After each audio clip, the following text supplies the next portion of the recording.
పత్రిజీ ప్రతిరూపం పిఎంసి ప్రతిక్షణం సత్యదర్శనం. ఈనాటి సత్యదర్శనం కార్యక్రమానికి స్వాగతం, సుస్వాగతం. సత్యంతో జీవించడం కోసం మనం ఎన్నో అద్భుతమైన విషయాలు అద్భుతమైన మాస్టర్ల ద్వారా పుస్తకాల ద్వారా తెలుసుకుంటూ వస్తున్నాం మిత్రులారా. మరి సత్యంతో జీవించడానికి ఒక అద్భుతమైన పద్ధతి మౌనం అని మనందరికీ తెలుసు. బ్రహ్మర్షి పితామహ పత్రిజీ వారు 18 ఆదర్శ సూత్రాల్లో ధ్యానం, స్వాధ్యాయం, సజ్జన సాంగత్యంతో పాటుగా మౌనం కూడా చెప్పారు. మౌనంగా ఉండాలి అని వాక్క్షేత్రం గురించి చాలా చెప్పారు. మరి ఈనాటి సత్యదర్శనంలో మౌనం వల్ల లాభాలు ఏంటివి అనేది తెలుసుకోబోతున్నాం. అది మన పిరమిడ్ డాక్టర్ రామకృష్ణ గారి ద్వారా తెలుసుకుందాం. మనం ఏంటి మౌనం ఎందుకు ఉండాలి, ఒక డాక్టరే మౌనం ఉండమని ఎందుకు అంటున్నారో చూద్దాం, తెలుసుకుందాం. నమస్కారం సార్. నమస్కారం sir. So welcome to Satyadarshanam sir. Okay sir, thank you. Patriji గారికి ఆత్మ ప్రణామాలు తెలియజేస్తూ పిఎంసి ఛానల్ ట్రస్ట్ సభ్యులకు, నిర్వాహకులకు నా యొక్క నమస్కారాలు, మీకు కృతజ్ఞతలు. Yes sir. ఏమిటి సార్ మౌనం అంటే ఏంటి అసలు? ఫస్ట్ మౌని అంటే ముని, మౌనంగా ఉండేవాడు. మౌనంగా ఉండే వాళ్ళందరూ మునులు అనొచ్చు మనం. మౌనము 2 రకాలుగా ఉంది. అంతర్మౌనం, బహిర్మౌనం. అంటే నోరు మూసుకొని మట్టో కూర్చోవడం, మాట్లాడకుండా ఉండడం, శబ్దం చేయకుండా ఉండడం బహిర్మౌనం అంటాం. అంతర్మౌనం అంటే అంతరేంద్రియాలను పని చేపియకుండా ఆపుకోవడం. బయట మాట్లాడకపోవడం కాదు, లోపల కూడా మాట్లాడకుండా ఉండాలి. లోపల బయట 2 మౌనం ఉంటే అది దాని సంపూర్ణ మౌనం అంటాం. అయితే ఫస్ట్లా నోట్ నుంచి మాటలు రాకుండా చూసుకోవాలి. ఫస్ట్ బహిర్మౌనమే ముఖ్య పాత్ర పోషిస్తుంది. ఇది కన్నా పని చేసింది అనుకో, ఎక్కువ లోపల కూడా ఎక్కువ పని చేస్తుంది. ఫస్ట్ దీన్ని మూసేయాలి. మూసేసి కొద్ది రోజులు అలాగ అలవాటు చేసుకుంటే చిన్నగా అంతర్మౌనం కూడా వచ్చేస్తుంది అనమాట. దాని నుంచి లాభం ఏంటంటే ధ్యానం చక్కగా కుదురుతుంది. మనసు పూర్తిగా శూన్యం కావాలంటే 2 మౌనాలు ఉండాలి, అంతర్మౌనం, బహిర్మౌనం. మన లోపల చిత్తము, అహంకారము, బుద్ధి ఇట్లా ఉన్నాయి, అవి కూడా లోపల పని చేస్తుంటాయి చిన్నగా. వాటిని కూడా ఆపాలి. అయితే ఈ 2 ఆపుకున్నప్పుడు ఎరుక కూడా ఉండాలి. ఇప్పుడు బయట మౌనము, లోపల మౌనం ఉండి నిద్రకు వెళ్ళిపోతే వేస్ట్ అన్నమాట. నిద్ర రాకుండా చూసుకోవాలి ధ్యానంలో. ఇంకొకటి ఇంకా అంతకన్నా మంచి మౌనం ఏంటంటే కళ్ళు తెరుచుకొని నోరు మూసుకోవాలి, మనసును ఆపుకోగలగాలి. కళ్ళు తెరుచుకున్నప్పుడు ఓపెన్ ఐస్. ఇది కొంచెం కష్టంతో కూడుకున్న పని, ఎందుకంటే ప్రపంచాన్ని చూస్తుంటాం కాబట్టి మాట్లాడాలనిపించాలి. చూడంగానే ఏదో ఒకటి వస్తుంది, ఒక ఆలోచన వస్తుంది, ఇదేంది ఇట్లా ఉంది అట్లా స్టార్ట్ అవుతుంది. మనసు తీర్పు చెప్తుంటుంది అనమాట. నోరు కూడా మాట్లాడాలనిపిస్తుంది అనమాట. ఇది కొంత అభ్యాసం. మనం కళ్ళు తెరుచుకొని కూడా రోజు అర్ధగంట, 10 నిమిషాలు, 2 గంటలు, 3 గంటలు చూస్తే, అట్లా చూస్తూ సాక్షిగా ఉండగలిగితే మన లోపల చైతన్య శక్తి పెరుగుతుందన్నమాట. అంటే కళ్ళు తెరిచి చూస్తూ కూడా లోపల ఏది లేకుండా, అవును సార్, లోపల శూన్యంలో ఉండాలి, నిర్మలంగా ఉండాలి లోపల కూడా. ఇది పత్రిసార్ కూడా చెప్పిండు. మీరు 20 నిమిషాలు రోజుగానే అలా ఉండగలిగితే ధ్యానం తొందరగా సిద్ధించి 3వ నేత్రం తెరుచుకుంటుంది అన్నాడు సార్. అంటే ధ్యానంలో కూర్చున్నప్పుడు బాగా ఆలోచనలు వస్తున్నాయి, స్పృహ లేకుండా ఉంటున్నా అంటే వాటికి నివారణ ఈ సాధన చేయాలంటారా? అవును సార్. మౌనం అనేది ఒక ఇంటికి బేస్మెంట్ లాంటిది, ఆధ్యాత్మికత. ఫస్ట్ వీలైనంత వరకు మౌనంగా ఉండగలిగితే మనం ధ్యానం తొందరగా మనకు సిద్ధిస్తుంది. అంటే మౌనం అంటే చాలామంది బయటికి మాట్లాడకుండా ఉంటాను సార్, లోపల గతం, భవిష్యత్తు, జరిగేటి, జరుగుతున్నాయి. అవును. అంటే మాట్లాడొద్దు కాబట్టి బయటికి మాట్లాడట్లా, కానీ లోపల అన్నీ నడుస్తూనే ఉంటాయి కదా. మరి దాన్ని ఎట్లా ఆపడం? దాన్ని మనసు మీద ఎరుక ఉండాలి. నోటి మీద ఎరుక ఉంది, మాట్లాడకుండా ఉంటున్నావు కానీ వద్దన్నారని చెప్పి ఉంటున్నాము. సరే, అట్లా ఉన్నా కూడా కొంత 50% ఎనర్జీ వేస్ట్ కాకుండా ఉంటుంది మాట్లాడకుంటే. ఇంకా కొంత లోపల కూడా మౌనం ఏర్పడ్డప్పుడు, మనసు కూడా ఆలోచన లేనప్పుడు 100% శక్తి పెరుగుతుంది మనకు. ఎందుకంటే మౌనంలో ఉండి ఉన్నాను అని చెప్పిన తర్వాత వాళ్ళు మాట్లాడేటప్పుడు అర్థమవుతుంది. అవును, ఓహో గతం అంతా నడుస్తుందా, ఇవన్నీ లోపల రన్ అయినాయి అనేది నోరు ఓపెన్ చేసినప్పుడు తెలిసిపోతుంది. మన ఆలోచనలే మాటలు. మన మాట తీరుని బట్టి చెప్పొచ్చు, అంతర్గతంగా మనం ఎలా ఏ ఆలోచనలో ఉన్నామో నోటి మాటలే చెప్తాయి. అవును, మనం ప్రవర్తించే తీరే చెప్తుంది. అవును, మన చేష్టలు మన మాటలు చెప్తున్నాడు లోపల మన ఆలోచన ఎట్లా ఉందనేది. అయితే ఈ మౌనం అనేది అభ్యాసం చేయాలి. ఇది కూడా ధ్యానం లాగానే అభ్యాసం చేయాలి, ప్రాక్టీస్ చేయాలి. సపోజ్ ఫస్ట్లో లోపల మౌనాన్ని కొంచెం ఇబ్బందిగా ఫీల్ అవుతాము. మాటలు రాకుండా మనం మౌనంగా ఉండాలనుకున్నప్పుడు ఎవరైనా ఏదైనా వచ్చి అడిగినప్పుడు రాసి చూపించవచ్చు పెన్నుతో. అభ్యాసం చేయాలి, మరి తప్పదు. ఇప్పుడు ఒకేసారి మొత్తం లోపల బయట మౌనం అంటే కుదరకపోవచ్చు. వాళ్ళకు ఎక్కువ ఆలోచనలు, సంసారమైన వ్యవహారం మీద ఎక్కువ దృష్టి ఉండి అనవసరమైన చెత్త విషయాలు వాళ్ళ బుర్రలో ఉంటాయి. అవి ఆలోచనలు వస్తుంటాయి. కాబట్టి ఫస్ట్ ఏం చేయాలి సార్ అంటే కొద్ది రోజులు నోరు మూసుకొని కూర్చోవాలి. గంట, 2 గంటలు, 3 గంటలు కూర్చున్నాక ఓ నెలకో 2 నెలలకో చిన్నగా అంతర్మౌనం కూడా వస్తుందన్నమాట. మనసును కూడా ఆపుకోగలుగుతాడు. కానీ సార్ మౌనంలో ఉన్నప్పుడే, కళ్ళు మూసుకొని ధ్యానం చేసినప్పుడే ఇంకా విజృంభించేటట్టు వస్తాయి. స్టార్టింగ్ మనకి అలవాట్లు లేవు కాబట్టి. అవును, మీరు మనం ధ్యానంలోకి వచ్చినప్పుడు ఫస్ట్ టైం విన్నాను పత్రిజీ 1 year మౌనంలో ఉన్నారని. అవును, అంతకుముందు గాంధీజీ వారు వారానికి ఒకసారి మౌనంలో ఉండేవారు, మెహర్ బాబా ఫాస్ట్ ఉండేవారు. మెహర్ బాబా కంప్లీట్ ఒక జీవితాంతం 40 ఏట నుంచి కంప్లీట్ వెళ్ళిపోయేదాకా మౌనంలోనే ఉన్నారనేది చదివాము. అవును, పత్రిజీది విన్నాం దగ్గర నుంచి సార్ని చూస్తూ. చూసినాం. అవునా, ఇది మనకెందుకు సాధ్యం కాదని 2007 నుంచి పత్రి సార్ని కలిసిన డే 1 రోజే నిర్ణయం తీసుకున్నాం. ఎవ్రీ గురువారం మౌనం ఉండాలి. వా, సూపర్ నిర్ణయం తీసుకున్నాం సార్. 2012 దాకా స్ట్రిక్ట్గా పాటించినాం, మహా స్ట్రిక్ట్గా. గ్రేట్. క్లాసులు ఉన్నా ఏది ఉన్నా, అయ్యో ఇంకా టెస్టులు కూడా జరుగుతాయి సార్. అవునండి. మనం బండి మీద పోతున్నాం అనుకోండి, అప్పటిదాకా మంచిగానే ఉంటుంది. బండి ఆగడాలు, వాంటెళ్ళి ఎప్పుడు చేయలేని వాళ్ళు ఫోన్లు చేయడాలు, స్టార్టింగ్ చాలా ఉంటుంది. కానీ తర్వాత సెట్ అయిపోయింది. ఫోన్లు వచ్చేటివే కదా ఆ రోజు. అవును, మొత్తం అన్ని నిన్న ఫోన్ చేస్తే ఫోన్ కలవలేదు అంటారు అంటూ ఉండేవారు. అంటే ఒక దశ దాటిపోతుంది. మనం అంటే ప్రకృతి కూడా మనల్ని పరీక్షిస్తుందా, మన ఆత్మ కూడా పరీక్షిస్తుందా మనల్ని ఈ విధంగా అంటారా? మనమే టెస్టులు పెట్టుకుంటాం. మనకు ఎవరు పెట్టరు బయట. ఆ టెస్టులు మనమే ఎదుగుతాం.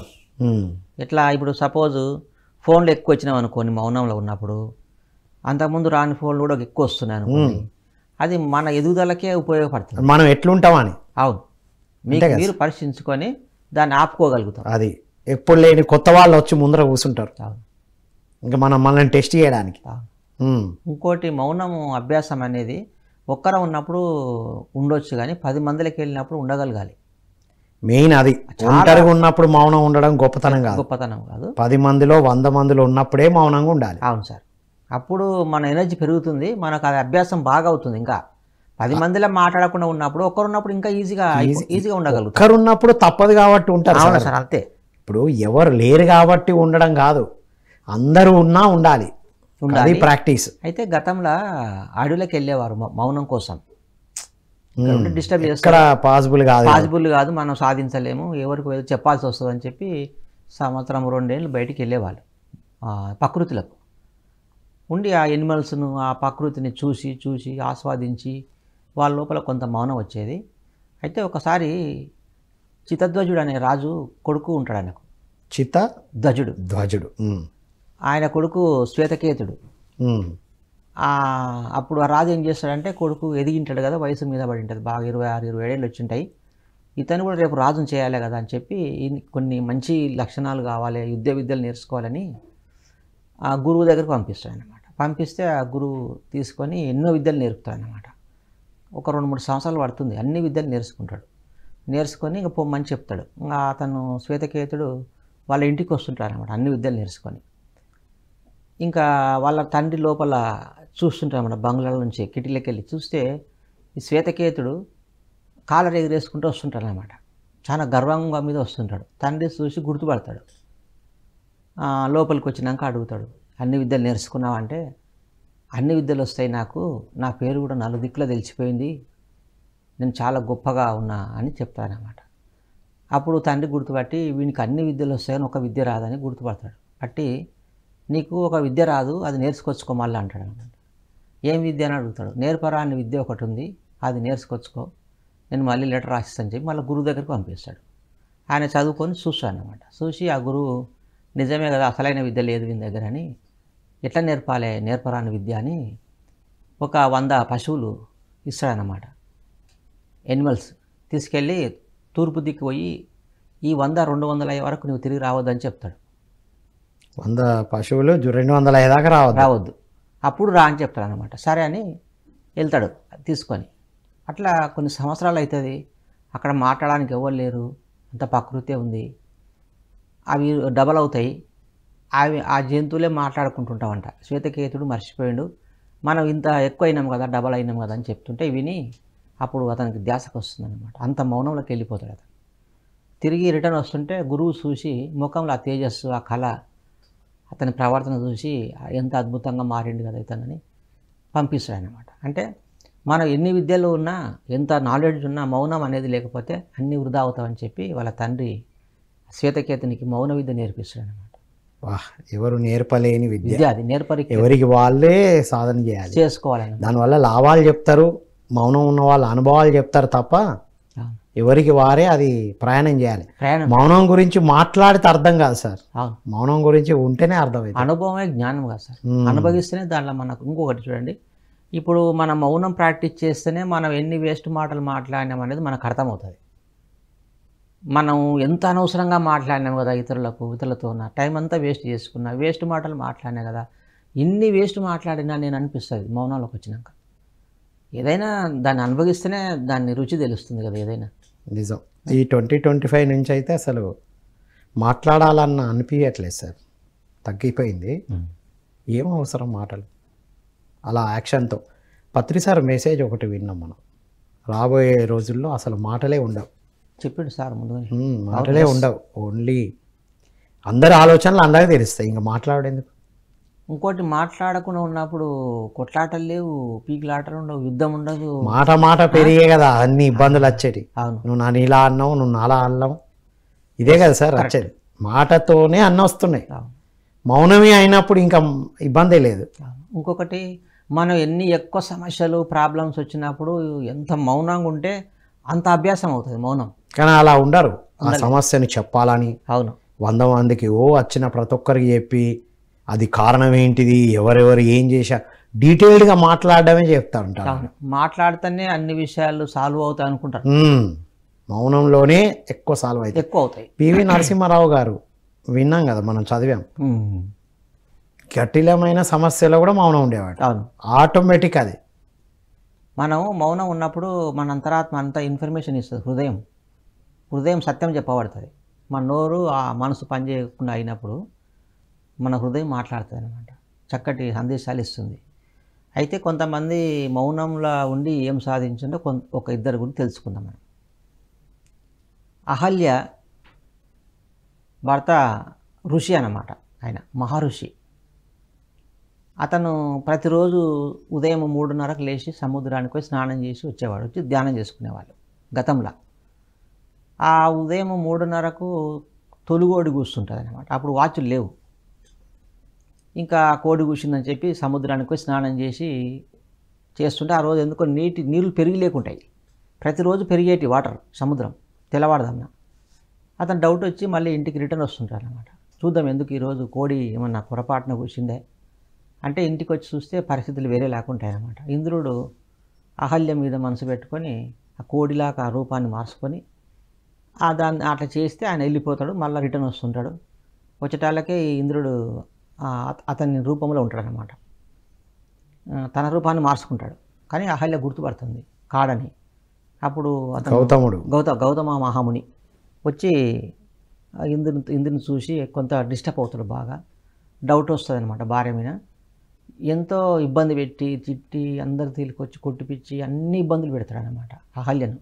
కానీ ఆమె ఏమి రెస్పాన్స్ ఇవ్వదనమాట.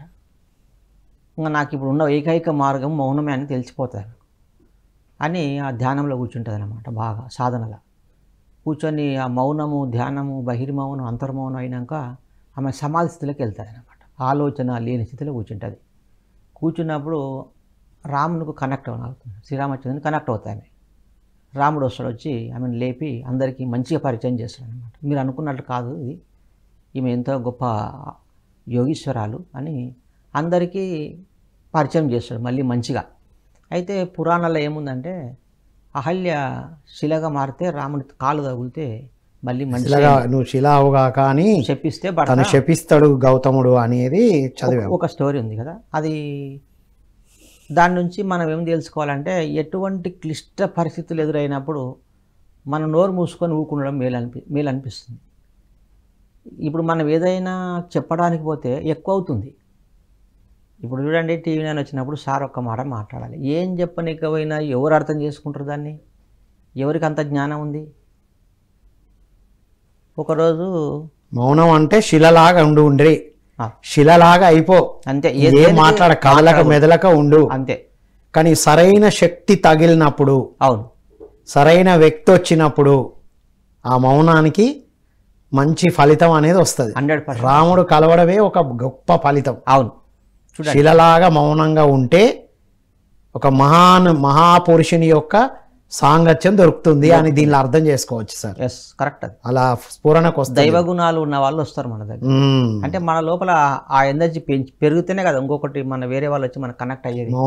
మౌనంలో శిలలాగా అయిపోవాలి మనం. అవును, కదలొద్దు మెదలొద్దు, వాళ్ళు బయట ఎంత ఎగురుతున్నా ఏం జరుగుతున్నా.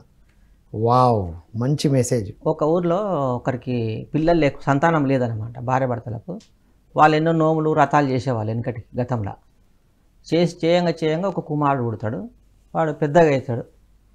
ఒకరోజు ఆదిశంకరాచార్యులు ఆ ఊరి మీదకి వెళ్తుంటారు అనమాట. గురువు అందరూ సమావేశం చేస్తారు, గురువు వస్తున్నాడు అని చెప్పి ఆ గుడిలో అందరూ కూర్చుంటే ఈ భార్య భర్తలు, ఈ మూగవాడు కదా పిల్లగాడు, ఎందుకు మాకు మూగ పిల్లగాడు పుట్టిండు, మేము ఇన్ని నోములు నోసినా కూడా ఇట్లా అయింది ఎందుకని అతని దగ్గర తీసుకెళ్ళి కూర్చునబెట్టి ఆ గురువుని అడుగుతారు అన్నమాట. ఆ గురువు అతను చూసి ఆయన శక్తి నుంచి పిల్లాడు మాట్లాడతాడు. చెప్పు నీ పేరు, ఏం పేరు అంటే అన్నీ చెప్తాడు అన్నమాట టకటక గురువుకు. ఆ గురువు అడుగుతాడు, మళ్ళీ నువ్వు పుట్టి 10 ఏళ్ళు అయింది ఎందుకు మాట్లాడలే ఒక మాట కూడా అని అడుగుతాడు అన్నమాట. ఈ పనికి మాలిన మనుషులకు నేను ఏం చెప్తే అర్థమవుతుంది, నేను ఏం చెప్పాలి వాళ్ళకు, నేను చెప్పే మాటలన్నీ వాళ్ళకు అసత్యాలుగా అర్థం చేసుకుంటారు, అందుకే నేను నోరు మూసుకొని ఊరుకోనని చెప్పిండు. అంటే అతనికి మాటలు వస్తాయి కానీ ఈ ప్రజలు ఏం అర్థం చేసుకుంటారు నేను చెప్పే మాటలు అన్నాడు. మీరు వచ్చింది కాబట్టి నా మాట మీకు అర్థమవుతుంది, మీ మాట నాకు అర్థమవుతుంది, అందుకే నేను నోరు మూసుకొని కూర్చుని అన్నాడు. అంటే అతనికి కూడా ఆ మహాగురువు కనెక్ట్ అయ్యిండు ఆ మౌనం నుంచి. అదే మౌనంలో ఉన్నప్పుడే మహాపురుషుల సాంగత్యం దొరుకుతుంది. 100%. మహాపురుషులకే మహాతత్వాన్ని, అంటే మౌన భాష అర్థం కాని వాళ్లకు మాటలు ఎట్లా అర్థమవుతాయి?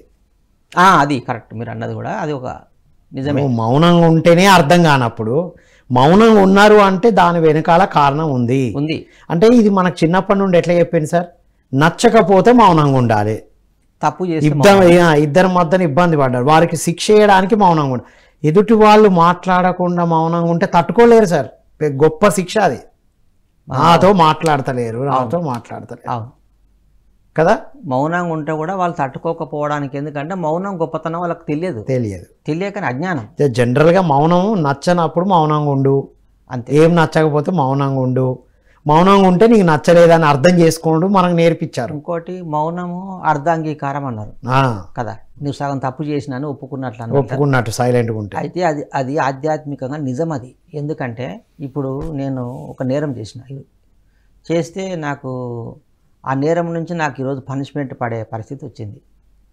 నేను ఎందుకు మౌనంగా ఉండాలంటే నేను గతంలో చేసింది తిరిగి నా దగ్గరకు వచ్చింది. ఇది నేను ఏదైతే చేసినో ప్రకృతికి నష్టం కానీ ఏదైనా ప్రాబ్లం తీసుకొచ్చినా, లేదు మీకే నేను అన్యాయం చేసినప్పుడు తిరిగి అటువంటి ప్రాబ్లం నాకు వచ్చింది అని నాకు తెలిసినప్పుడు నేను నోరు మూసుకొని ఊకుంటే ఏమవుతుందంటే ఆ ప్రాబ్లం పోతుంది, కర్మ పోతుంది. కర్మ విచ్ఛిన్నం అయిపోతుంది అక్కడికక్కడే. అవును, మళ్ళీ మాట్లాడి దాన్ని ఏమో చేస్తే అది పెరుగుతుంది. ఇంకా దాన్ని వాదించాలని చూస్తారు. అవును, అది కాదు ఇది కాదు ఎందుకు చేసినా అంటే పరిస్థితులు ఇలా వచ్చినాయి, అవన్నీ అనవసరం. నువ్వు గతంలో ఏదో చేస్తేనే వచ్చింది కదా, చేస్తే వచ్చింది. ఇప్పుడు వాస్తవానికి వాళ్ళే సృష్టికర్తలని తెలిసినప్పుడు ఆ జ్ఞానం ఉన్నప్పుడు మనం మౌనంగా ఉండడం బెటర్. ఎవరైతే కర్మలు అనుభవిస్తున్నానని తెలుసుకుంటున్నారో వారు మౌనం ఉండడం ఇంపార్టెంట్. బెస్ట్ సార్, మౌన సాధనతో చాలా చాలా క్లియర్ అవుతున్నారు కదా. ఎందుకైతే లేదు, చాలా మంచిగా అవుతున్నారు. దామోదర్ రెడ్డి గారు సైంటిస్ట్ నాగేశ్వరరావు గారి ద్వారా ఎవ్రీ మంత్ 5 days మౌన ధ్యానం జరుగుతుంది కడతాల్లో. వారు చెప్తున్నారు స్టార్టింగ్ తక్కువ మంది వచ్చేవారట, ఇప్పుడు చాలా మంది పెరిగారు. వాళ్ళ అనుభవాలు చెప్తున్నారట, అద్భుతమైన అనుభవాలు మౌనంతో. ఇప్పుడు ఎగ్జాంపుల్ సార్, ఇప్పుడు చాలామందికి ఫిజికల్గా జబ్బులు వస్తాయి, షుగరు, బీపీ, పక్షవాతము ఏదైనా వస్తుంది కదా. వాళ్ళు మౌనంగా ఉండడం వల్ల జబ్బు తొందరగా తగ్గుతుంది. ఎందుకు అంటే వాళ్ళ జబ్బు గురించి వాళ్ళు పదే పదే నాకు షుగర్ ఉంది, బీపీ ఉంది, నాకు ఇట్లా అవుతుంది అట్లా అవుతుంది అని పదే పదే మాట్లాడడం వల్ల కూడా, ఆ మౌనం లేకపోవడం వల్ల కూడా జబ్బులు పెరుగుతాయి. చెప్పి చెప్పి మళ్ళీ ఆ ఎనర్జీలనే ఉంటున్నారు. అవును, దాన్నే డబుల్ ట్రిపుల్ చేసుకుంటున్నారు వాళ్ళు. కొద్దిసేపు ఆ జబ్బు వచ్చి కొద్ది రోజులు పోదామని వచ్చింది, నీ ఉండకుండా ఆపుకోగలుగుతున్నావు, పోనీయకుండా వెళ్ళకుండా నీవే దాన్ని బిగ్గర పట్టుకుంటున్నావు. ఇదంతా మౌనం లేకపోవడమే. చాలామంది మౌనం ఉండడం వల్ల ఎంతో స్పిరిచువల్గా ఎదిగిన వాళ్ళు చాలామంది ఉన్నారు భూమి మీద. మాండవ్య మహాముని అతను ఎప్పుడూ మౌనంగా ఉండేవాడు. ఓకే, ఆయన ఎన్ని కష్టాలు పెట్టినా నోరు ఒక మాట మాట్లాడేవాడు కాదు. ఎంత శక్తి పెరుగుతుంది మౌనంలో అంటే, వాక్ శుద్ధి అవుతుంది, మాట మంత్రం అవుతుంది, ఏదంటే అది జరుగుతుంది నోట్లకెళ్ళి. మరి పత్రిగారు అంత మౌనం ఉండడం వల్ల ఆయన వాక్ శుద్ధి పెరిగి ఏదంటే అది జరుగుతుంది భూమి మీద. స్టార్టింగ్ సంస్థ బిగిన్ చేసినప్పుడే 1 year మౌనం, మళ్ళీ 2013లో మళ్ళీ జనవరిలో ఫుల్ మౌనం. మామూలు మౌనం కాదు, అంటే 13లోనైనా ఒక 10% స్టేజ్ మీద మాట్లాడారు, 90% మౌనం ఉన్నారు. కానీ అంతకుముందు అయితే డీప్ మౌనం. సార్ యాక్చువల్గా చెప్పాలంటే సార్ ఎప్పుడు మౌనంగానే ఉండేవారు, ఎప్పుడో ఒకసారి మాట్లాడేవారు. సార్ ఏం చెప్తుందంటే, ఆ మౌనము ఆధ్యాత్మిక మౌనం. అది ఎట్లా, ప్రాపంచిక మాటలు ఒక్కటి కూడా మాట్లాడొద్దు అంటుండే సార్. నీవేదైతే ప్రాపంచికంగా ఉన్నావో అది ఒక్క మాట నా దగ్గర చెప్పొద్దు, అందుకే చెప్తే ఆధ్యాత్మిక విషయాలు మాట్లాడుకోండి. వింటారు, మాట్లాడతారు కూడా. నీవు ఒక గురువు కావాలంటే మాట మంత్రం అవుతుంది కాబట్టి నీవు ఎంత మౌనంగా ఉంటే అంత శక్తి పెరుగుతుంది. ఇప్పుడు ఇద్దరు వ్యక్తులు కలిస్తే ప్రాపంచిక విషయాలే ఉన్నాయి. అవును. మరి ఇప్పుడు సాధకులకు ఇవన్నీ తెలిసిన సాధకులు కూడా ఎందుకు సార్ ఇద్దరి మధ్యన ప్రాపంచిక విషయాలు, లేకపోతే అక్కడ లేని మూడో వ్యక్తి గురించే మాట్లాడుతూ ఉంటారు? ఇంకా సార్ ధ్యానం అంటే అంటే ఆత్మ, యానం అంటే ప్రయాణం. అంటే మనిషి పూర్తిగా ఆలోచన లేని స్థితిలో మనసు శూన్యమై ఆ చైతన్య స్థితిలో ఉన్న పరిస్థితిని ధ్యానం అనాలి మనం. ధ్యానం అంటే శ్వాస మీద ధ్యాస కాదు, దాని ద్వారా ఆలోచన లేకుండా ఎరుకతో కూర్చోవాలి. 2 గంటలు 3 గంటలు 4 గంటలు 10 గంటలు కూర్చుంటే మంచిగా అవుతాం. ఇప్పుడు నా గత జన్మల్లో చెడు సంస్కారాలు ఎన్నుండవో నాకు తెలియదు కదా. మరి నేను కొద్దిగా ధ్యానం చేస్తే నా లోపల మార్పు ఎట్లా వస్తుంది? నేను చిన్న ఉన్నప్పటి నుంచి ఎన్ని వేస్ట్ మాటలు మాట్లాడిండొచ్చు, నా బుర్రలు ఎంత చెత్త ఉంటుంది. అది ఈ జన్మదే కాదు, ఇంకా ఏ జన్మల నుంచి పరంపరలో ఉంది మనకు. ఎన్ని జన్మల నుంచి ఎన్ని మాట్లాడకూడని గత జన్మల చెడు సంస్కారాలు ఈ జన్మలో కంటిన్యూ అవుతాయి, కొన్ని తెచ్చుకుంటాం మనమే. మరి అట్లప్పుడు సాధన పెంచుకొని మౌనం ఉంటే ఎంత ఎక్కువ మాట్లాడితే అంత ఎనర్జీ పోతుందని మనకు తెలుసు ధ్యానం చేసే వాళ్ళకు. అయితే మాట కూడా స్పష్టత ఉండాలి. రెండవది పాజిటివ్గా మాట్లాడాలి. ఇప్పుడు మన బ్రెయిన్ ఏం చేస్తుందంటే, మనం ఎలాంటి మాటలు మాట్లాడుతున్నాము, ఎలాంటి ఆలోచన చేస్తున్నాం అనేది ఆ మైండ్ రిసీవ్ చేసుకొని అట్లాంటి రసాయనిక పదార్థాలు ఉత్పత్తి చేస్తుంది. మన ఆలోచనలే మన జీవితం. అంటే నెగటివ్ ఆలోచిస్తే నెగటివ్ ఫామ్ అవుతుంది. నాకు బీపీ పెరుగుతుందేమో అని గన మాట్లాడినా ఆలోచించినా దాని ప్రభావం మన మీద చూపిస్తుంది ఫస్ట్, తర్వాత బయటి వాళ్ళ మీద ప్రభావం చూపుతుంది, ప్రకృతి మీద చూపిస్తుంది. అయితే ఈ మౌనం అనేది మనం ఎప్పుడైతే మాట్లాడకుండా, ఒక పేషెంట్ ఒక జబ్బు వచ్చినప్పుడు, ఒక ప్రాబ్లం వచ్చినప్పుడు మనం ఎంత మాట్లాడకుండా ఉంటే అదంతా పాజిటివ్గా మన వైపు తిరుగుతుంది. ఇది మనం ఎంతోమందిని ఋషులను మునులను గతంలో జరిగిన గొప్ప గొప్ప మహానుభావులు కూడా మౌనంగా ఉండే సాధించిన ప్రపంచంలో. సార్ ఇటువైపు మౌనం ప్రపంచంలో మౌనంతో సాధించింది ఆధ్యాత్మికతతో తెలుసు. బాగా సివియర్ అనారోగ్యం వచ్చినప్పుడు కూడా నోటి మాట మాట్లాడకుండా మౌనంగా పడుకొని ఉండి ఎనర్జెటిక్ ఫుడ్ తినడం వల్లనే కదా హీల్ అయ్యి వస్తాండ్రు. మరి పేషెంట్ను రెస్ట్లో ఎందుకు పెట్టిండు డాక్టర్? 10-15 రోజులు ఐసోలేషన్. అవును, కరోనా అప్పుడు ఐసోలేషన్, లోపలికి ఎవరు పోకూడదు, మాటలు లేవు, మనుషులు లేరు, ఫుడ్ లేదు, నిజానికి ఓన్లీ డ్రింక్స్, ఆహార నియమాలు ఆ 10 days ఆ 15 daysలో మనిషి ఆటోమేటిక్ సెట్ అయిపోయినారు. సెట్ అవుతుంది. మనం ఫోన్లో ఆన్లైన్లో ఇచ్చాం సార్, మనం ఇచ్చిన గైడ్ లైన్స్ ఫాలో అయ్యి బయటకు వచ్చారు. అవును, అసలు డాక్టర్ చెప్పిండట, ఇప్పుడు నీకున్న కండిషన్కి నువ్వు హీల్ అయ్యే పరిస్థితే లేదని చెప్పిండ్రు, కానీ హీల్ అయ్యారు. మనం ఇచ్చిన గైడ్ లైన్స్, అవునండి, ధ్యానము సలహాలన్నీ కూడా మనం ధ్యానము ఫుల్ డాన్స్ చేయమని చెప్పాను నేను. ఇదే ఛాన్సు, మొబైల్ నీ దగ్గర ఉంది, డోర్ వేసి ఎవ్వరు లేరు, మ్యూజిక్ పెట్టు, నీకు నచ్చిన డాన్సు నచ్చిన మ్యూజిక్, నీకు ఏం కావాలంటే అలా ఉండు, నీకు అడ్డు అదుపు లేదు, ప్రపంచం లేదు, నీ స్వేచ్ఛ, నీతో ప్రపంచం లేదు. ఐసోలేషన్ అంటే మన లోపలికి వెళ్ళడానికి భయపడ్డాం, చెప్పడానికి భయపడ్డాం, ధ్యానం చేయాలంటే అబ్బా ఈ వయసులో ఏంది అనుకున్నాం. అది ఇచ్చాను సార్, యాజ్ ఇట్ ఈజ్గా చేసినారు. వచ్చింది. వారికి ఉన్న హెల్త్ కండిషన్కి అంత హీల్ అవే ఛాన్సే లేదట వాళ్ళు చెప్పిన విషయం. అవునండి, బాగుపడే లక్షణాలు లేవు లోపల. మనుషులు లేరు, మాటలు లేవు, అతిగా మాట్లాడే వ్యక్తే, మాటలు లేవు, రైట్, నచ్చింది చేయాలి, టైంకి ఫుడ్ వస్తుంది, ఫుడ్ వండాలన్న టెన్షన్ లేదు, ఉద్యోగం చేయాలన్న ఒత్తిడి అంతకన్నా లేదు, దేని మీద ధ్యాస లేదు అక్కడ, వాళ్ళ మీద వాళ్ళకి ధ్యాస. కానీ వండర్ఫుల్ రిజల్ట్ వచ్చింది సార్. వస్తుంది సార్, పేషెంట్ల మీద బాగా ప్రభావం చూపుతుంది మౌనం. ఇప్పుడు సపోజు అంత సీరియస్గా అయినాక మౌనం ఉండే బదులు ఫస్ట్ నుంచి ఉంటే అది పరిస్థితే రాదు కదా, రాదు, ముందుగానే మనం వాటిని అవాయిడ్ చేసుకోవాలి. నెలకు కొంత మౌన సాధనలకు వెళ్తే అంత పరిస్థితి రాదు సార్. ఎస్ సార్, చెప్పండి. అయితే ఈ మాటలు అనేటివి మనల్ని మాటల నుంచి ఎప్పుడు నష్టపోతామంటే మనం ఎటు తిరిగి పాజిటివ్ మాట్లాడగలగాలి. ఒకవేళ మాట్లాడినా పాజిటివ్ మాట్లాడాలి. అవును, బాగుంది, మంచిగా ఉంది, ఇది తగ్గిపోతుంది, మీరు మంచిగా అవుతారు, మీరు చాలా బాగున్నారు, మనం కూడా అలాగే చెప్పుకోవాలి. కానీ సార్ ఇది మీరు మంచి ఇప్పుడు చెప్పుకుంటున్నారు, బయటికి చెప్తున్నారు, రైటే. అవును, కానీ లోపల ఉండేది బయట చేసే చేతలు అలా ఉండట్లా, దానివల్ల యూజ్ లేదుగా. దాన్ని త్రికరణ శుద్ధి ఉండాలంట. అంటే ఏది ఆలోచిస్తామో అది మాట్లాడి అదే చెయ్యాలి. అది మాటలు మాత్రం ఇప్పుడు అనుకోమండ్రి, నాకేం లేదు అని అనుకుంటే ఫుడ్ వ్యవహారాలు వాడట్లేదు, నీ ఆలోచనలు మార్చట్లేదు, మాటలు మార్చట్లేదు, గుణాలు మార్చుకోవట్లేదు, చేయాల్సిన పనులు చేయట్లేదు. అవును, అయితే ఇది అభ్యాసము, ఈ మౌనం అనేది కానీ మాటలు మనం సరి చేసుకోవాలన్నది కానీ అభ్యాసమైన పట్టుదల, శ్రద్ధ అవసరం. ఇప్పుడు సపోజు మౌనం అభ్యాసం చేయాలి కదా, మాట్లాడేటప్పుడు మాట మీద ధ్యాస ఉండాలి, ఎరుక ఉండాలి. ఎప్పుడు వస్తుంది ఆ ఎరుక? మౌనంగా ఉంటేనే మాట మీద ధ్యాస వస్తుంది, మాటల స్పష్టత ఉంటుంది, మాటలు సరిగ్గా మాట్లాడగలుగుతాము. ఆ మాటలు ఎదుటి వ్యక్తి మీద ప్రభావం చూపించి వాళ్ళ లోపల ఆరోగ్యం వస్తుంది. మనం చెప్పే ఆ మాటల ధైర్యము వాళ్ళను ఆరోగ్యం తీసుకొస్తుంది. మనం కన్నా వాళ్ళు డిసప్పాయింట్ చేసే మాటలు, నెగిటివ్ మాటలు మాట్లాడినప్పుడు అది వాళ్ళ మీద చూపించడమే కాదు, మాట్లాడిన వాళ్ళ మీద కూడా చూపుతుంది. అందుకే మాట మీద ధ్యాస, శ్వాస మీద ధ్యాస ఎందుకు పెట్టాలంటే మాట మీద ధ్యాస వస్తుంది కళ్ళు తెరిచినాక. నేను అనవసరంగా మాట్లాడకూడదు, నెగిటివ్ మాట్లాడకూడదు.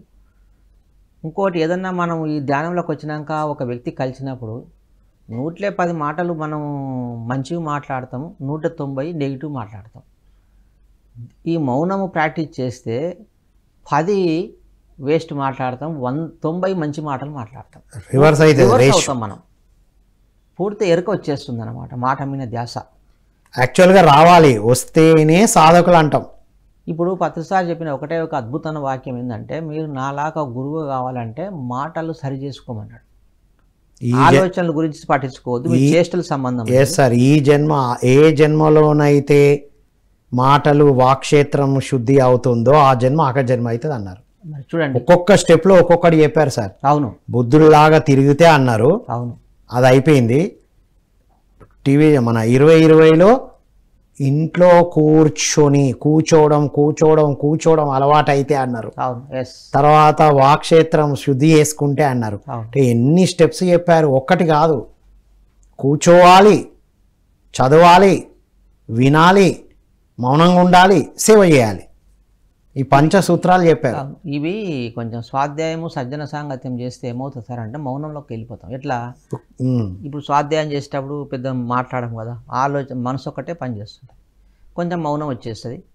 ఇంకా సజ్జన సాంగత్యం చేసేటప్పుడు కూడా మాట్లాడం, మనం ఎక్కువ తక్కువ మాట్లాడతాం, వింటాం, వింటాం ఎక్కువ, మాటలు తక్కువ ఉంటాయి. అది కూడా కొంతవరకు మన లోపల మార్పు తీసుకొస్తుంది. మార్పు ప్లస్ ఆ ఆలోచనలకి జ్ఞానం తోడవుతుంది కదా సార్. 100%. పుస్తకం చదువుతున్నప్పుడు ఒక జ్ఞానం యాడ్ అవుతుంది. అవును, జ్ఞానం లేనప్పుడే అది అటు ఇటు పోతుంది. అవును, ఇప్పుడు జ్ఞానం ఇచ్చాం, ఆ సబ్జెక్ట్ యొక్క విషయాలు చెప్పుకుంటున్నాం కాబట్టి అది అక్కడే ఉంటుంది. అవును, విన్నప్పుడు కూడా అంతే, విన్నప్పుడు భావాలు సెట్ అవుతాయి కదా. అవును, నేనేదో గొప్ప, నేను చాలా గొప్ప ధ్యాన్ని, నా గొప్ప అనుభవాలు ఎదుటి వాళ్ళు చెప్తున్నప్పుడు అనిపిస్తుంది, ఓ బాబరే అందరికీ ఉన్నాయి అనుభవాలు, నేనేం పెద్ద గొప్పని కాదు అనేది ఎప్పటికప్పుడు మన అహంకారం తుంచివేయబడుతుంది. ఖచ్చితంగా 100%. ఇప్పుడు కొత్తగా వచ్చిన వాళ్ళ అనుభవాలు వింటే సీనియర్ అనే పదాలే వాడం మనం. అవును, ఎందుకంటే మంచి మార్పు కనిపిస్తుంది. మంచి మంచి అనుభవాలు అంటే మనం గొప్ప వాళ్ళం కాదు, అందరికీ ధ్యానం చేసిన ప్రతి ఒక్కరు గొప్ప వాళ్ళే, అనుభవాలన్నీ గొప్పయే అని తెలుసుకుంటాం. Yes, correct. ఇక అప్పుడు మాటలు ఎందుకు సార్? అహంకారం పెరిగినప్పుడు మాటలు ఎక్కువ వస్తాయేమో, ఏమంటారు?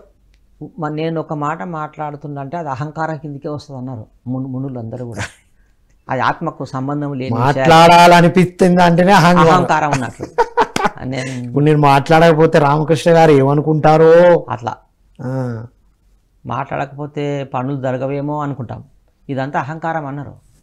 మాట్లాడకపోతే పనులు జరుగుతాయి, మాటలతోనే యుద్ధాలు అవుతాయి కదా. మళ్ళీ అది కూడా నష్టమే కదా సార్, మాటల నుంచి కూడా. అంటే ఎంత అవసరమో అంత మాట్లాడితే ప్రాబ్లం లేదు. అవసరం ఉన్నప్పుడు మాట్లాడాలి, అవసరం లేనప్పుడు ఒక మాట మాట్లాడకూడదు. దాని నుంచి మీకన్నా ఉపయోగం ఉండాలి, నాకన్నా ఉపయోగం ఉండాలి. ఏం ఉపయోగం ఉండాలి? ఆధ్యాత్మిక ఉపయోగం ఉండాలి, ప్రాపంచిక ఉపయోగం కాదు. స్పిరిచువల్గా ఎదిగేటట్లు మనం మాట్లాడాలి, వాళ్ళకి చెప్పాలి. అప్పుడు అయితే మనం మంచి ఇంకా అద్భుతమైన మార్పు వస్తుంది మన లోపల. ఎస్, ఇది ఇంకో వండర్ఫుల్ పాయింట్ చెప్పారు.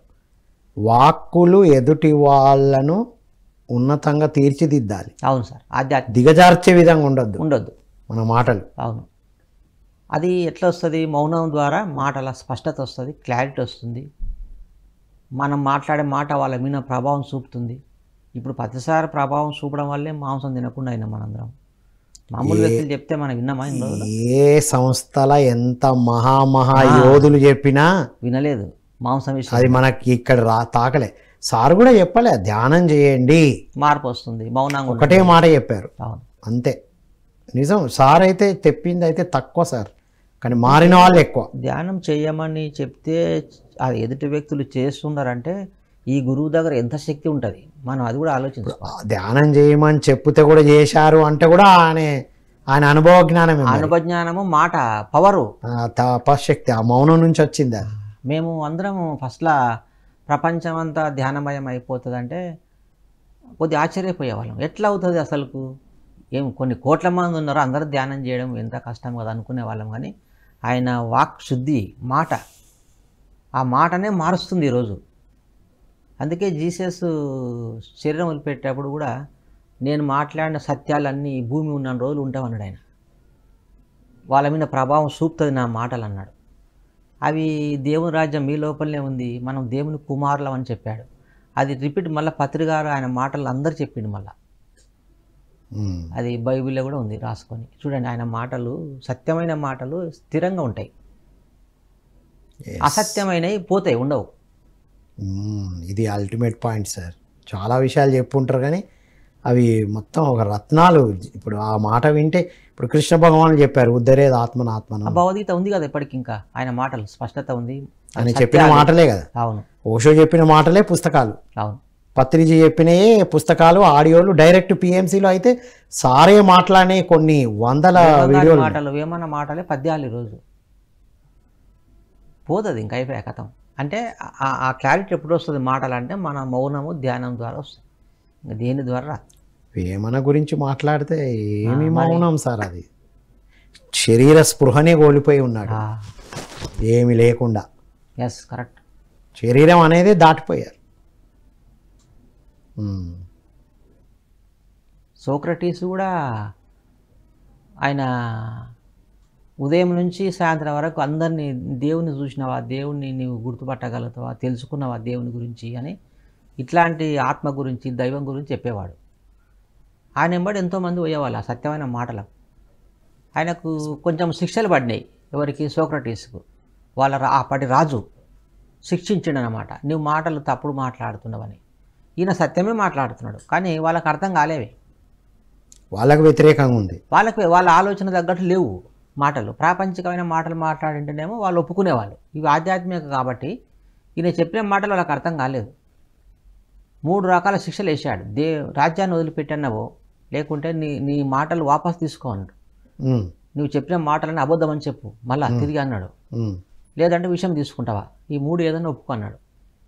సోక్రటీస్ బాగా ఆలోచించి, నేను సత్యమే మాట్లాడినా కదా, నేను వాపసు ఎందుకు తీసుకుంటా, నేను మళ్ళీ అబద్ధం ఆడాలనా, చనిపోతే ఒక శరీరం పోతే పోన్లే అనుకున్నాడు. అంటే వదిలిపెట్టి పోను, మాటలు వాపసు తీసుకోను, శరీరాన్ని వదిలేస్తా. ఇది సత్యము మాట్లాడడానికి శరీరాన్ని వదిలేంత పట్టుదల కూడా మౌనం నుంచి వస్తుంది. అది కూడా అవును, సత్యంలో అంతా ఉంది అన్నమాట పవరు. అప్పుడు ఆయన విషయమే తీసుకొని శరీరం వదిలిపెట్టాడు సోక్రటీస్. అట్లా ఎంతోమంది ఈ మాట మీద ధ్యాస పెట్టి అవసరం ఉన్నప్పుడు మాట్లాడి అవసరం లేనప్పుడు మాట్లాడకుండా ఉండడం అనేది అది ఒక యోగి యొక్క గుణం, అది యోగి తత్వం, అది యోగుల లక్షణాలు అవి. తక్కువ మాట్లాడిన వాళ్ళు ఉన్నతంగా ఎదిగిన వాళ్ళు ఎంతోమంది ఉన్నారు సార్, చాలామంది ఉన్నారు. ఎక్కువ మాట్లాడిన వాళ్ళు దీంట్లో భూగర్భంలో కలిసిపోయిన వాళ్ళు కూడా చాలామంది ఉన్నారు. ఎంత ఎదిగినా మళ్ళీ అక్కడనే ఉన్న వాళ్ళు ఉన్నారు. Yes, correct. అతిగా మాట్లాడి మాట్లాడి మాట్లాడి 100 మంచిగా మాట్లాడి ఒక్క మాట తప్పు మాట్లాడితే ప్రభావం చూపుతుంది. 2 వ్యక్తులు కలిస్తే చాలు, మాటలే మాటలే మాటలే. ఇద్దరి లోపల ఒక యోగి కలిసినప్పుడు మాటలు లేవు. ఇప్పుడు మరి కొన్ని స్టార్టింగ్ మాట్లాడుకోవడానికి ఇద్దరి మధ్యన చర్చలు జరుగుతాయి, అది ఓకే. పరిచయం కొరకు, పరిచయం కాదు సార్, స్టార్టింగ్ గురించి కాదు, సాధకులే అయినా కూడా షేర్ చేసుకుంటారు. అవును, అనుభవాలు పంచుకుంటారు. జరుగుతున్న సంఘటన. సత్యము మాట్లాడితే శక్తి పెరుగుతుంది. ప్రాపంచిక విషయాలు అసత్యం మాట్లాడినప్పుడు శక్తి తగ్గిపోతుంది మనది. ఈ శక్తి తగ్గిందంటే నువ్వే తెలుసుకోవాలి, ఆపాలి. అవును, నేను ఏదో పొరపాటు మాట్లాడిన, ఈరోజు నేను తప్పుడు మాటలు మాట్లాడిన, శక్తి పోయింది. ఆ నెగిటివ్ మాటలు, ఆ వేస్ట్ మాటలన్నీ నీ మీద చూపుతున్నాయి ఫస్ట్ ప్రభావం, అది గుర్తుపట్టుకుంటలే మనం. నేను ఒక వ్యక్తిని నింద ఆరోపణలు చేసినప్పుడు, అవమానం చేసినప్పుడు ఆ వైబ్రేషన్ ఫస్ట్ నా మీద ఒకరోజు చూపుతుంది. అది ఎందుకు, నీవు ఒకటే, నేను వేరే నీ వేరే కానప్పుడు నిన్ను తిట్టినప్పుడు అది నాకెందుకు తగులుతలేదు? ఇప్పుడు మన శరీరం ఉంది సార్, శరీరంలో కాళ్ళు చేతులు కళ్ళు అన్ని అవయవాలు ఉన్నాయి. శరీరం ఒకటే కానీ అవయవాలు వేరే వేరేగా ఉన్నాయి కదా. ఒక అవయవానికి ఏమన్నా ప్రాబ్లం వస్తే ఇంకో అవయవం వచ్చి దాన్ని సరి చేస్తుంది కదా. నా కాలుకు ముళ్ళు నాటింది, చెయ్యి పోయి తీస్తుంది. నా కంటికి ఏమో ప్రాబ్లం వస్తే నా చెయ్యి పోయి తీస్తుంది. అంటే ఒక్క అవయవానికి ఒకటి సహాయం చేసుకుంటున్నాయి కదా. ఉన్నది ఒకటే దేహం కానీ అవయవాలు వేరే వేరేగా ఉన్నాయి. ఈ సృష్టిలో ఉన్నది చైతన్యం ఒకటే, రూపాలు వేరే వేరేగా ఉన్నప్పుడు నీవు ఎదుటి వ్యక్తిని నీవు ఏదన్నా అన్నప్పుడు అది నిన్ను నీవు తిట్టుకున్నట్లు, నిన్ను నీవు అవమానం చేసుకున్నట్లు అనే ఎరుక వస్తుందన్నమాట. మౌనము ధ్యానం 2 కరెక్ట్ సమపాలలో చేస్తే. ఇప్పుడు ఉదయం నేను 1 గంట ధ్యానం చేసిన, సాయంత్రం వరకు ఎన్నెన్నో మాటలు మాట్లాడిన వేస్ట్వి. నాకు మళ్ళీ సాయంత్రం నాకు ధ్యానం కుదరదు.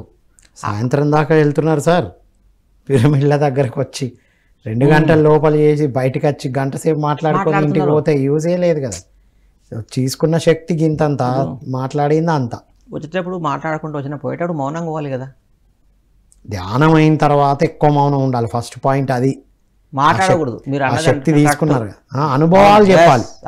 అనుభవాలు మాత్రమే చెప్పుకొని వెళ్ళిపోవాలి. ఈ మౌనంలో ఉన్నప్పుడు నీకు ఎలాంటి అనుభవాలు కలిగినో వాళ్ళకి చెప్పు, కొత్త వాళ్ళకు కొద్ది ఇంట్రెస్ట్ కలుగుతుంది మౌనం మీద. ఇది మనం కండక్ట్ చేశాను సార్, మౌన ధ్యానాలు కూడా కండక్ట్ చేశాను. 1 డే వర్క్షాప్, ప్రతి పౌర్ణమి రోజున 1 డే వర్క్షాప్ కంప్లీట్గా కండక్ట్ చేసి ఓన్లీ ఫ్రూట్స్. ఏం చేసేదంటే ఎవరెవరు ఇంట్రెస్ట్ ఉంటే వాళ్ళు ఒక్కొక్క ఫ్రూట్ పట్టుకురండి, అంతేలే, వాళ్ళే ఫ్రూట్స్ తెచ్చుకుంటారు. ఓన్లీ ఫ్రూట్సే, ఇంకేం ఫీజులు లేవు. పిరమిడ్లో కూర్చోబెట్టి ఆ ఫ్రూట్స్ అన్నీ మొత్తం అందరు తెచ్చింది ఒక దగ్గర చేసి 2 గంటలకు ఒకసారి ఫ్రూట్స్ బ్రేక్, అంతే. అక్కడ కూడా గమనిస్తూ తినాలి. మిగతా అంతా మౌనం, కొద్దిసేపు ధ్యానంలో మౌనం, కొద్దిసేపు అలా అందరు చూసుకుంటూ. మార్నింగ్ 10 నుంచి 4 దాకా మౌనం, మధ్యలో బ్రేక్. ఇవి 4 తర్వాత అనుభవాలు చెప్పుకొని వెళ్ళిపోవాలి. ఇది కండక్ట్ చేశాను సార్ నేను రెగ్యులర్గా ప్రతి పౌర్ణమి ఒక 1 ఇయర్ కంటిన్యూ. సార్ కూడా సంవత్సరం మౌనం ఉన్నాడు కదా, ఫ్రూట్సే తీసుకున్నాడంట. 1 ఇయర్ వరకు పండ్లే. అవి కూడా కొంచెం మనకు ఎనర్జీని పెంచుతాయి కదా ఫ్రూట్స్. వేరే కారము ఉప్పు మసాలాలు తింటే కూడా కొద్దిగా హెల్త్ మీద ప్రభావం, మన మైండ్ మీద ప్రభావం చూపిస్తుంది. మన తినే ఆహారం కూడా మన ఆలోచనల మీద చూపిస్తున్నప్పుడు ఫుడ్ కూడా కొంత సాత్వికంగా ఉండాలి. ఉంటే ధ్యానం కానీ మౌనం కానీ చక్కగా కుదురుతుంది. సో ధ్యానం కుదరట్లేదు అనే ప్రతి ఒక్కరికి ఇదే మీరు ఇచ్చే సజెషన్. అవును సార్, రోజంతా మౌనంగా ఉండండి, అనవసరమైనవి మాట్లాడకండి, ఇంకా మీరు ఆ సాధన ఎలా ఉంటుందో చూడండి. అవును, నిజం సార్, మౌనం ఉన్న వాళ్ళు ధ్యాన సాధన బాగా పెరిగిన వాళ్ళు ఉన్నారు సార్. ఎందుకు చాలామంది ఉన్నారు. మాట్లాడాలి, వినాలి, ఆచార్య సాంగత్యం, గురు సాంగత్యం చేసేటప్పుడే మాత్రమే యూజ్ చేస్తే చాలు. ఓకే, భౌతికమైన శరీరం గురించి కానీ మనసు గురించి మాట్లాడకుండా లోపల దీన్ని నడిపించే చైతన్యం గురించి సాంగత్యం చేయాలి, సత్సంగం చేయాలి, స్వాధ్యాయం చేయాలి. అంటే నిన్ను నీవు అధ్యాయం చేసుకోవాలి కళ్ళు మూసుకొని మౌనంగా ఉండి. అందుకే రమణ మహర్షి ఎక్కువ మాట్లాడేవాడు కాదు. ఏంది, నిన్ను నువ్వు తెలుసుకోపో అన్నాడు. ఆయన ఇంక అయిపోయి ఒకటే మాట. రమణాశ్రమం ఉంది సార్ ఇక్కడ మనకు. అక్కడికి వెళ్తే ఏముండదు, ఆడ సైలెంట్గా ఉంటారు, ఫోటో పెడతారు, అన్నీ పెడతారు, కానీ అక్కడికి వెళ్తే ఎంత సైలెన్స్గా ఉంటుంది అంటే అంత సైలెంట్, అంతే సైలెంట్ మెయింటైన్ చేస్తారు వాళ్ళు. అవునా, అవులే, మాట్లాడరు. అందులోకి వెళ్ళంగానే మనకు ఒక అద్భుతమైన ఎనర్జీ, వైబ్రేషన్ ఉంటుంది, మంచి ఎనర్జీ ఉంటుంది. ఎక్కడ మౌనం ఉంటుందో అక్కడ అంత అద్భుతమైన ఎనర్జీ ఉంటుంది. ఎక్కడ మాటలు ఉంటాయో అక్కడ అన్నీ. ఇంట్లో అందుకే కొంతమంది ఇంటికి వెళ్ళంగానే ఆ గలాట ఎనర్జీ అవన్నీ ఉంటాయి కదా, మాటలతో వచ్చిన ఎనర్జీ ఉంటాయి. అంతెందుకు, ఇప్పుడు ప్రతి సంవత్సరము ఇల్లు శుభ్రం చేసుకుంటాం మనం, వ్రతం ఇప్పుడు చేసుకుంటాం దీపావళి భౌతికంగా.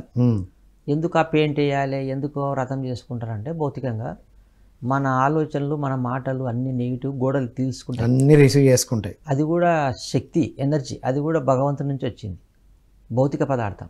అది లాక్కుంటుంది మన ఎనర్జీని, మన మాటలు. ఆ ఇంట్లోకి పోయినప్పుడు ఒక లాక్కుంటుంది మన ప్రభావం. అందుకే దాన్ని అంతా శుభ్రం చేసేసి అగరబత్తీలు ధూపం వేస్తే కొంత పాజిటివ్ ఎనర్జీ వస్తుంది. సంవత్సరం అంతా జరిగిందంతా ఒక పాజిటివ్ వైపుకి తీసుకురావడానికి. అవును, గుడికి పోయినప్పుడు ఒక లాక్ ఉంటుంది. మీరు కోర్టుకు పోయి చూడండి, కోర్టుకు నేను చాలాసార్లు పోయినా, మొత్తం మనసు అంతా గజిబిజి ఉంటుంది. ఎందుకు, వాళ్ళ ఆలోచనలు అట్లా ఉంటాయి. లాయర్వి, జడ్జివి, నేరస్తులు, గూండాలు, రౌడీలు వస్తారు కదా, కోపము ఆవేశంతో వస్తుంటారు. అక్కడికి వెళ్ళినప్పుడు మన మనసుకు చాలా డిస్టర్బ్ అవుతుంది. మీరు చెప్పిన ఒక ఎనర్జీ లెవెల్కి పోతే మనసు ఆగిపోతుంది. హాస్పిటల్కి పోయినా కూడా నెగిటివ్ అవుతుంది, నెగిటివ్ ఎనర్జీ. అవును, వాళ్ళు ఎంతో బాధపడతారు, ఆలోచనలు బాగా క్రషింగ్తోనే వచ్చినాయి ఆడ. అవును, కాబట్టి మంచిగా ప్రకృతికి వెళ్తే మనసు మౌనం అవుతుంది. అవును, 100% అవుతుంది ప్రకృతిలో. ఎందుకంటే ప్రకృతిలో ప్రతిదీ కూడా మౌనంగా ఉంది. ఎక్కడ నెగిటివ్ ఫామ్ లేదు ప్రకృతిలో. ఒక చెట్టు మాట్లాడదు కదా సార్, మరి ఒక జంతువు మాట్లాడదు, గుట్ట మాట్లాడదు, అన్నీ ఒక రకమైన వైబ్రేషన్ ఉంటుంది ప్రకృతిలో. అందుకే ప్రకృతిలో ట్రెక్కింగ్స్, మౌనము, ప్రకృతిలోకి వెళ్ళినప్పుడు ధ్యానం కన్నా మౌనమే ఉండడం చాలా బెస్ట్. అలా గమనిస్తూ ఉండాలి, ఓపెన్ ఐస్తో. అవును, గమనించాలి. నిజం సార్, మీరు ఇది ఒక అల్టిమేట్ పాయింట్. మన అనుభవం కూడా ఉంది. నేను ఎక్కడ స్టార్టింగ్ ధ్యానంలోకి వచ్చినప్పుడు, అంతకుముందు ప్రకృతికి వెళ్ళాలి, ఆట వెళ్ళాలి, ఇవంటే నాకు నచ్చేటి కాదే. మనం లక్ష్యం పెట్టుకోవాలి, ఈ లక్ష్యం సాధించడానికి వచ్చిన జీవితంలో టైంను వేస్ట్ చేస్తామా అనుకునేవాడిని.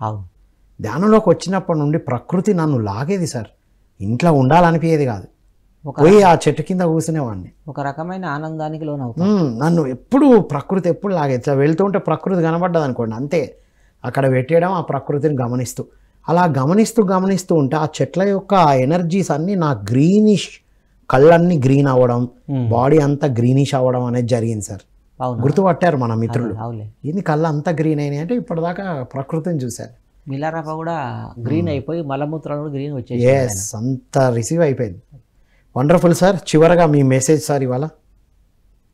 మౌనంగా ఉంటే మాట సరిచేయబడుతుంది. మౌనంగా కానీ ఉండకపోతే మన మాటలు సరిచేయబడవు. మౌనంగా ఉన్నప్పుడు మన హృదయమే మాట్లాడుతుంది, మనసు పనిచేయదు. హృదయం ఏదైతే మాట్లాడుతో అదే సత్యము. ఇది ప్రతిరోజు 3 గంటలు ధ్యానం చేయాలి, 3 గంటలు మౌనంగా ఉండడానికి అభ్యాసం చేయాలి. మౌనమే మన భాష. నీవు ఎంత మౌనంగా ఉంటే నీ యొక్క ఆత్మశక్తి పెరిగి, నీ ఎనర్జీ పెరిగి, నీవు మాట్లాడే ప్రతి మాట 100% అయి తీరుతుందన్నమాట. మౌనమే లేకపోతే 100 మాటలు 1 మాట అవుతుంది. ఆ మౌనాన్ని అభ్యాసం చేసుకొని పిరమిడ్ మాస్టర్లు అందరూ కూడా ప్రపంచానికి మౌనం యొక్క సందేశము ప్రజల్లోకి తీసుకెళ్దాం. ప్రతి ఒక్కరిని మౌనంగా ఉండమని చెప్దాం. మౌన ధ్యానాలు ఏర్పాటు చేసుకుందాం. ట్రెక్కింగ్కి వెళ్ళినప్పుడు మౌనంగానే ఉండాలి. అడవులకు వెళ్ళినప్పుడు, పిరమిడ్ దగ్గరికి వచ్చినప్పుడు మాట్లాడకూడదు. ఇంకొకటి, ఒక వ్యక్తి మాట్లాడేటప్పుడు అందరూ మౌనంగా ఉండాలి. మధ్య మధ్యలో డిస్టర్బ్ చేయకూడదు. ఇట్లాంటి మౌనాలు మనం అభ్యాసం చేస్తే మనం బాగుపడతాం. ఫస్ట్ ఆధ్యాత్మికంగా ఏ వ్యక్తి కలిసినా, ఒక మాస్టర్ కలిసినప్పుడు ఆధ్యాత్మిక విషయాలు అడగాలి, కానీ ప్రాపంచిక విషయాలు ఒక మాట మాట్లాడకూడదు. ఇది నాకు ఈరోజు నా సందేశం. Wonderful sir, thank you so much thank sir. You sir. ఇది మిత్రులారా, విన్నాం కదా, మౌనం వలన లాభాలు. ధ్యానంలో ఆలోచనలు వస్తున్నాయి, చాలా సంవత్సరాల నుండి చేస్తున్నా, ఇబ్బంది అవుతుంది, శరీరంలో ఇదవుతుంది అంటే శక్తి పెంచుకోవాలి. ధ్యానంలో కూర్చోంటే శక్తి వస్తుంది తెలుసు, కానీ కూర్చోవడానికి ఇబ్బంది అవుతుంది అంటే మౌన సాధన చేయాలి. వారు చెప్పినట్టు ప్రకృతిలో విహారం చేస్తూ, మౌన సాధన చేస్తూ, ఓపెన్ ఐ మెడిటేషన్స్ కూడా చేస్తూ, శక్తి పెరుగుతున్న కొద్దీ మనం ఎంత అంతర్మౌనం అవుతామో అంత బాహ్యంగా మౌనంగా ఉంటున్నాం. అంతర్మౌనం ప్రాక్టీస్ అయినప్పుడు, కళ్ళు మూసుకున్నప్పుడు డీపర్ స్టేట్లోకి వెళ్ళడం అనేది జరుగుతూ ఉంటుంది. మిత్రులారా, ప్రతి నెల కడతాల్ కైలాసపురి మన మహాశక్తి పిరమిడ్, మా మహేశ్వర మహా పిరమిడ్ దగ్గర ప్రాంగణంలో ఎప్పుడు కంటిన్యూగా జరుగుతూ ఉంటుంది. ఎవ్రీ మంత్ అందరూ కూడా వెళ్ళొచ్చు అని కోరుకుంటూ, సో మరో కార్యక్రమంలో మళ్ళీ కలుద్దాం. అంతవరకు సెలవు. Thank you one and all.